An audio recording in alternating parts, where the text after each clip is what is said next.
saben, he organizado esta reunión, esta charla de debate con el licenciado Nico Pérez, que es profesor de filosofía y de epistemología del profesorado número 1 y de la Universidad Católica, en la que dicta epistemología y filosofía.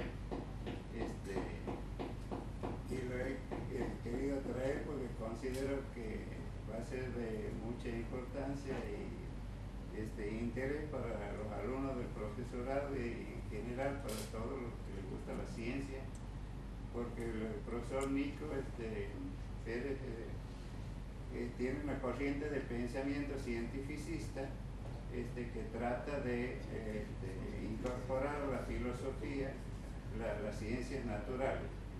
Si bien la filosofía tiene algo en común con las ciencias nuestras, que es la búsqueda de la verdad, ¿no?, a través del razonamiento crítico,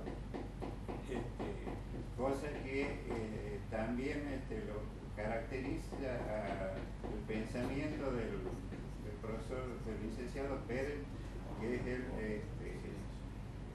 que trata de fomentar la discusión y el debate, porque considera que filosofía se hace no solo leyendo de los libros, sino discutiendo y debatiendo sobre las posturas y las teorías y la idea de cada uno.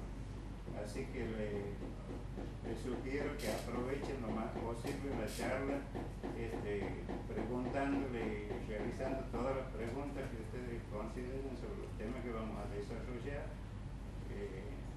o dándolas a conocer las posturas que ustedes creen que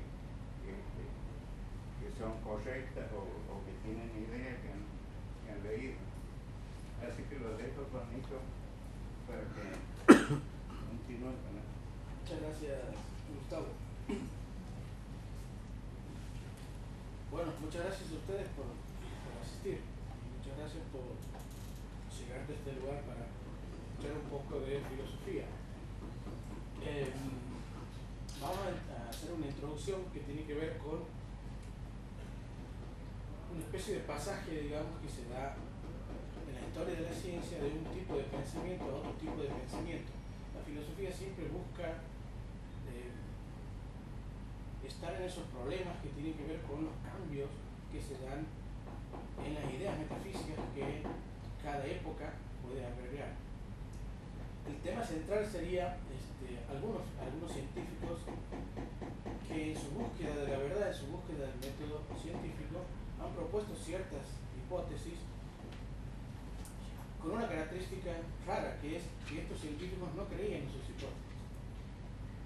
Y esta cuestión tiene que ver mucho con la diferencia que hizo una vez el filósofo llamado Reichenbach, filósofo del Círculo de Viena, donde Reichenbach hacía la diferencia entre un contexto de descubrimiento y un contexto de justificación. Con lo cual quería decir que, sea como fuere que llegaren las ideas a la mente de los científicos, no importa tanto, sino importa el contexto de justificación, o sea, cómo esas ideas pueden justificarse, pueden validarse a través de un método. Con lo cual, la manera en que llegan a estas ideas y estas hipótesis no importa tanto como su justificación.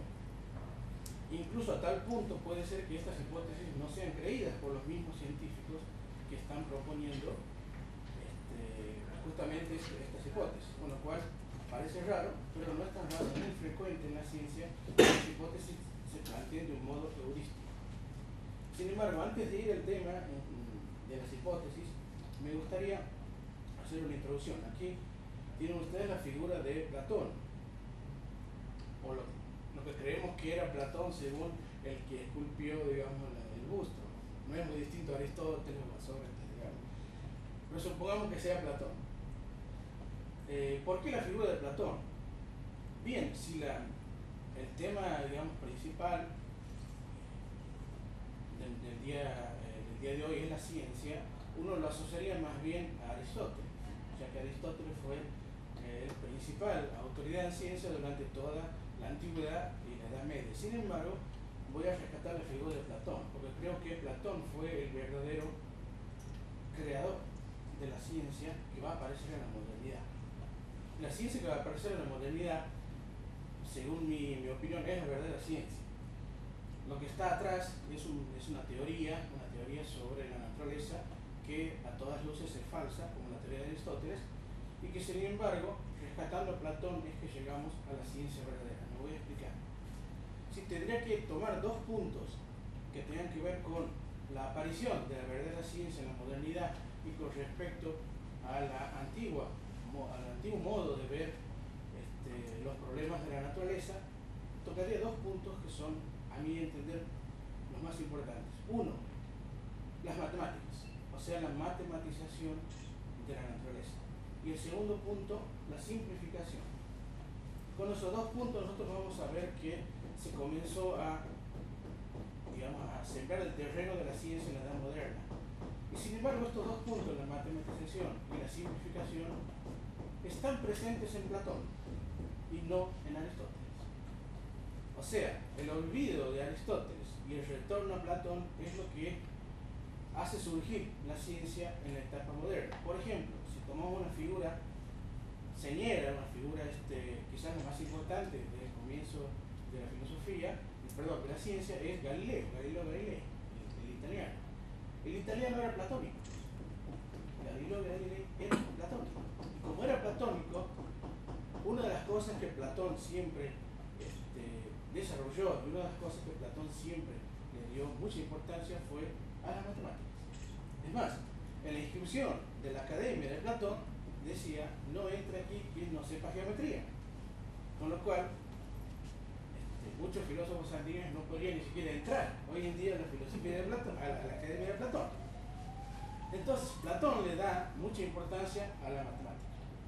Y esa importancia en la matemática es la que recoge el platonista, el platónico Galileo. Un segundo punto tiene que ver con la simplificación. ¿Por qué hablo de simplificación? Porque la ciencia, y sobre todo la física, no es una ciencia de lo que se ve, no es una ciencia de la realidad tal y como se plantea, sino es una simplificación, un modelo de la realidad. Y esa simplificación también está presente en Platón, ya que Galileo es un gran experimentador. Por un lado, un experimentador con una serie de pesos, de bolas y de roldanas, pero también es un gran experimentador mental. O sea, Galileo plantea muchos experimentos mentales. Y yo creo que ahí está la cuestión del nacimiento de la ciencia, un experimento mental. ¿Y quién hacía experimentos mentales en la antigüedad? ¿Se acuerdan de la caverna de Platón? El gran experimento mental de la filosofía, quizás el más importante experimento mental de la filosofía. Bueno, Platón es un gran experimentador, es un gran, es uno que construye una especie de escenario en donde se modifican ciertas variables para que intentar dilucidar qué surge de allí. La caverna de Platón es un experimento mental. Y Galileo también tenía esta característica de ser un gran experimentador con su mente.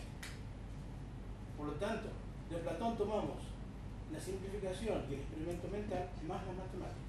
Si ustedes ponen ese combo, nace la ciencia natural, o la filosofía natural, como se llamaba en esa época, en la modernidad a través de Galileo, que era Platón.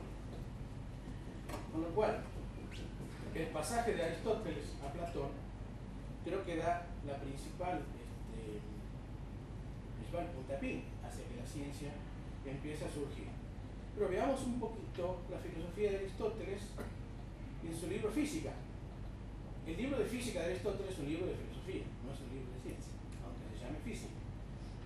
¿Por qué? Porque le falta muchas cuestiones que tienen que ver con la ciencia. Pero veamos un poquito lo que Aristóteles planteaba con respecto a la física, y vemos cómo Galileo, luego el platónico, va a cambiar este modelo de hacer ciencia, y se va a diferenciar de Aristóteles. Por ejemplo, en la física de Aristóteles, ahí tenemos a Aristóteles. No es muy distinto de Platón, pero bueno, ustedes crean que es Aristóteles. Lo tenemos a Aristóteles allí. Aristóteles creía que uno podía saber realmente y podía explicar las cosas que sucedían en la realidad, y por lo tanto planteaba modelos. Ahora, estos modelos Aristóteles, estaban muy dependientes de lo fenoménico, aquello que se podía experimentar a través de los sentidos. Por ejemplo, Aristóteles siempre hizo la clásica diferencia entre los tipos de movimiento. Para Aristóteles había dos tipos de movimiento, un movimiento natural y un movimiento violento. Cuando hablamos de movimiento natural, y lo diferenciamos del movimiento violento, ¿cuál es el movimiento natural por excelencia? Bueno, la caída de los graves. Aristóteles llamaba graves aquellos que tenían un peso tal que su lugar natural era el centro de la Tierra. Y había otros elementos que eran leves, o sea, elementos que su centro natural o su lugar natural estaba arriba y no abajo, digamos. Por eso que, digamos, una llama era leve y un elefante era grave. Por lo tanto, era natural que si un elefante quedara suspendido en el aire, cayera hacia el centro de la Tierra, y era natural que las llamas se elevaran hacia arriba. Por lo tanto, estos movimientos naturales son los que Aristóteles describió. Un movimiento violento tenía que ver con sacar a un móvil de su estado de reposo por medio de una fuerza. Digamos, uno tomaba una piedra más o menos esférica y la hacía rodar por un terreno. Eso es un movimiento violento, porque se necesitaba que yo pusiera en movimiento a la piedra para que comience a rodar. Estos movimientos violentos, y tanto como los naturales, para Aristóteles tenían una característica, que es la siguiente. Si ustedes se ponen en el lugar de Aristóteles y realizan el experimento siguiente, ponen a rodar una piedra por un terreno. ¿Qué pasa al cabo de un tiempo? La piedra se detiene. Ustedes largan esa misma piedra, pero desde, digamos, un lugar alto, esa piedra comienza a acelerarse y se detiene cuando toca el suelo. Con lo cual Aristóteles comienza a pensar lo siguiente: el fin, el lugar natural de las cosas es el reposo. O sea, las cosas no les gusta moverse, las cosas siempre quieren estar en reposo.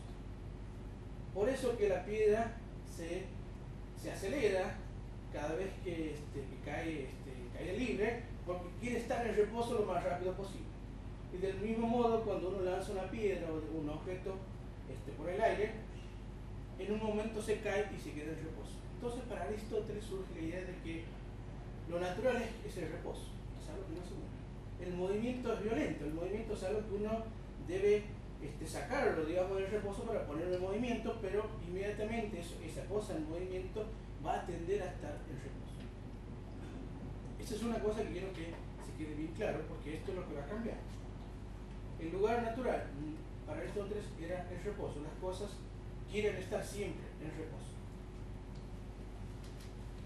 Si tomamos el punto de vista de Galileo, fíjense que Galileo, cuando estaba investigando sobre sus leyes, sobre sus principios, Galileo hace un experimento mental, algo que Aristóteles no hace. ¿Por qué? Porque Aristóteles está muy dependiente de lo que ve. Y como lo que hay es que la rueda, toda rueda que se pone a rodar siempre se detiene, entonces el experimento mental no surge. En cambio, Galileo al ser platónico, tiene la idea de hacer un experimento mental, o sea, de cambiar variables para ver qué sucede en ese experimento. Si estuviera Galileo y Aristóteles en el mismo lugar y se pusieran a rodar la piedra, Aristóteles diría, bueno, la piedra se detiene porque el lugar natural es el reposo. Sin embargo, Galileo le diría lo siguiente: ¿y qué pasa